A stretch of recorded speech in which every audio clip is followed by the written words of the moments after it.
बिस्मिल्लाहिर्रहमानिर्रहीम। अस्सलामु अलैकुम वरहमतुल्लाहि वबरकातुहू। दोस्तों, उम्मीद करता हूँ आप सारे खैरियत से होंगे। मैं मोहम्मद इस्माइल आपको अपने चैनल के अंदर खुश आमदीद कहता हूँ। सबसे पहले मेरी अल्लाह रब्बुल इज़्ज़त की ज़ात से दुआ है कि पूरी दुनिया के अंदर जितने बसने वाले इंसान हैं, अगर कोई परेशान हैं तो अल्लाह ताला उनकी परेशानी को दूर फरमाए, बीमारों को कामिल और मुकम्मल सेहत अता फरमाए, और जो आपके हक़ के अंदर बेहतर हो खुदा ताला सबको अता फरमाए। दोस्तों, आज की इस वीडियो के अंदर मैं एक बेहतरीन किस्म का मुरक्कब नुस्खा आप दोस्तों के साथ शेयर करने वाला हूँ। यह नुस्खा उन तमाम दोस्तों के लिए मुफीद है जिनको जिगर की कमज़ोरी का मसला हो। बहुत सारे दोस्तों के मैसेजेस आते हैं, व्हाट्सएप पर भी रब्ता करते हैं कि हम खुराक अच्छी खाते हैं लेकिन सही तरीके से वो खुराक हमारे जिस्म पर लगती नहीं है। ये जिगर सही तरीके से काम नहीं कर रहा, जिस्म के अंदर खून पैदा नहीं हो रहा, खून की मिकदार नहीं बढ़ रही। तो आज की इस वीडियो के अंदर जो नुस्खा मैं आप दोस्तों के साथ शेयर करने वाला हूँ, इंशाअल्लाह ताला ये जिगर से हरारत की ज़्यादती को ख़त्म भी करेगा, और जो खुराक आपके जिस्म पर नहीं लग रही जिगर की ख़राबी की वजह से, इंशाअल्लाह ताला खुराक आपके जिस्म पर लगना शुरू हो जाएगी। साथ में दिमाग की कमज़ोरी का मसला हो, आसाब की कमज़ोरी का मसला हो, मैदे के मसाइल हों, तो ये नुस्खा इन तमाम मसाइल के लिए भी इंशाअल्लाह ताला इंतहाई मुजर्रब और इंतहाई मुफीद रहेगा।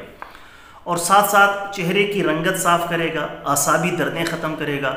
कमर के अंदर कमज़ोरी है, जोड़ों के अंदर दर्द है, तो कमर को मजबूती फराहम करेगा, जोड़ों के दर्द को दूर करेगा। और साथ में मर्दाना कमज़ोरी के मसाइल हों तो बेफज़ली ही ताला वो भी इस नुस्खे से मुकम्मल तौर पर ठीक हो जाएंगे। तो बहुत ही लाजवाब और बेहतरीन नुस्खा है, किसी भी किस्म का कोई इसका साइड इफ़ेक्ट नहीं है।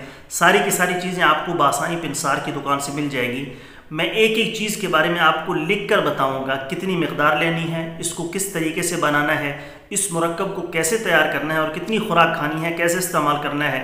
इंशाअल्लाह ताला इस वीडियो के अंदर मुकम्मल तफसील के साथ आपको बता दिया जाएगा। इसको इस्तेमाल करें जो भी लोग इन अमराज की वजह से परेशान हैं। हाँ, एक बात जहन के अंदर रखिए कि शुगर का मरीज़ इस नुस्खे को इस्तेमाल नहीं कर सकता।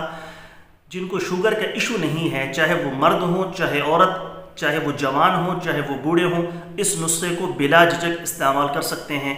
अल्लाह रब्बुल इज़्ज़त की ज़ात अपना फ़ज़ल फरमाएंगे। शुगर के मरीज़ों के लिए मैंने बहुत सारे नुस्खाजात और अपलोड किए हुए हैं, वो या तो मुझसे मशवरा कर लें व्हाट्सएप पर, या हमारे चैनल में जाकर देख लें। इंशाल्लाह उनको बहुत सारी वीडियोस वहाँ पर मिल जाएंगी अपनी इन बीमारियों के मुतालिक। अच्छा, क्या क्या चीज़ें आपको दरकार है और नुस्खा आपने कैसे बनाना है, वो बताने से पहले आपसे गुजारिश करना चाहता हूँ कि हमारे चैनल को जिन्होंने सब्सक्राइब नहीं किया, सब्सक्राइब ज़रूर कर लिया करें। अगर किसी भी किस्म की कोई दवा आप मंगवाना चाहें, नुस्खा तैयार करवाना चाहें, या आप कोई मशवरा लेना चाहें अपने मसाइल के बारे में, कोई हमसे मशवरा लेना चाहें, तो मुझे ऊपर व्हाट्सअप नंबर शो है, इस पर वॉइस मैसेज कर दिया करें, ये रिटन लिख कर मैसेज कर दिया करें। मुझे जैसे ही वक्त मिलेगा मैं इंशाअल्लाह ताला जल्द अज जल्द आपको रिप्लाई करने की कोशिश करूँगा। नुस्खा क्या है इसको सुन भी लीजिए और साथ में इसको लिख भी लीजिए। जिस तरीके से इसको बताया जा रहा है उसी तरीके से आपने इसको बनाकर इस्तेमाल करना है। जी दोस्तों, नुस्खा सुन भी लीजिए, साथ में लिख भी लीजिए। जो जो चीज़ें आपको दरकार हैं उसमें सेब का मुरब्बा 1 पाव, गाजर का मुरब्बा 1 पाव, हरीड़ का मुरब्बा 1 पाव, मुरब्बा बही दाना ये भी 1 पाव, बादाम की गिरी मगज़ बादाम 100 ग्राम,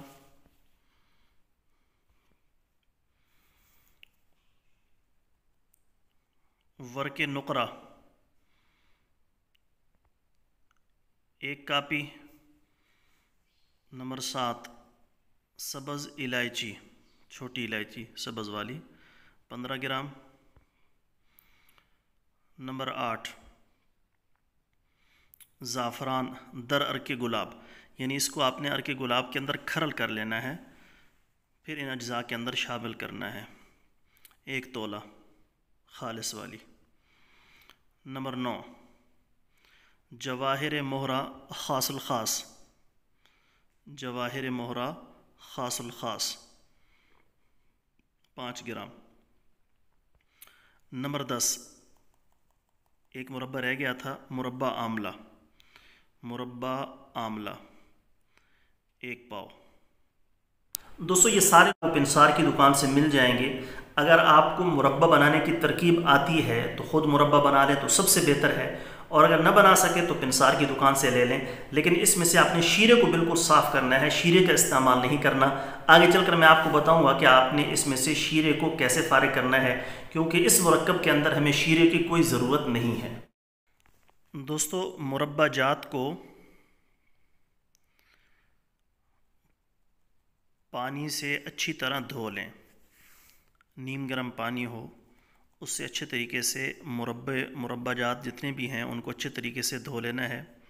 شیرہ وغیرہ بالکل صاف کر لینا ہے، ہمیں شیرے کی کوئی ضرورت نہیں ہے اس نسخے کے اندر۔ بالکل شیرہ وغیرہ صاف کر لیں، نیم گرم پانی کے اندر اس کو 2-3 دفعہ ڈال کر نکالیں گے تو شیرہ وغیرہ ختم ہو جائے گا۔ پھر اس کو ہاون دستے میں کوٹ لیں، مربع جات کو اچھے طریقے سے مکس کر لیں، بادام کی گری کو کوٹ کر اندر ڈال دیں، اور چاندی کے ورق پھر ایک ایک کر کے اس کے اندر، اس مرکب کے اندر شامل کریں۔ ورق نقرہ، چاندی کے ورق ایک ایک کر کے اس نسخے کے اندر شامل کرنے ہیں۔ پھر آخر میں جواہر مہرہ اور زعفران، جس کو آپ نے ہر کے گلاب کے اندر کھرل کیا تھا، وہ مکس کر لیں۔ بس یہ آپ کا مکمل نسخہ تیار ہے۔ اب آپ نے اس کو استعمال اس طریقے سے کرنا ہے کہ چھوٹا چمچ یعنی 5 گرام، اس مرکب کا 5 گرام چھوٹا چمچ صبح نہار پیٹ نیم گرم دودھ کے ساتھ، اور چھوٹا چمچ آپ نے رات کو سونے سے پہلے نیم گرم دودھ کے ساتھ استعمال کرنا ہے۔ 30 دن کا یہ وظیفہ ہے، 30 دن آپ نے اس کو استعمال کرنا ہے۔ اللہ رب العزت نے ذات نے چاہا تو انشاءاللہ تعالی آپ کے جتنے بھی مسائل اس ویڈیو کے اندر ذکر کیے گئے، وہ سارے کے سارے مسائل انشاءاللہ تعالی اس نسخے سے مکمل طور پر حل ہو جائیں گے۔ دل کا مسئلہ، دماغ کی کمزوری کا مسئلہ، جگر کی خرابی کا مسئلہ، جگر صحیح طریقے سے خون نہیں بنا رہا اس کا مسئلہ، مردانہ کمزوری کے مسائل، تو یہ سارے کے سارے مسائل بفضلہ تعالی مکمل طور پر حل ہو جائیں گے۔ تو اس نسخے کو ضرور بنا کر استعمال کریں، اللہ رب العزت کی ذات انشاءاللہ تعالی اپنا فضل فرمائے۔ دوستو، یہ تھی ہماری آج کی ویڈیو، امید ہے آپ کو پسند آئی ہوگی۔ ویڈیو پسند آئے تو ویڈیو کو لائک کریں، زیادہ سے زیادہ شیئر کریں، ہمارے چینل کو سبسکرائب کریں۔ کل ایک نئی ویڈیو کے ساتھ میں آپ کی خدمت میں حاضر ہوں گا۔ اجازت دیجیے، شکریہ۔ السلام علیکم ورحمۃ اللہ وبرکاتہ۔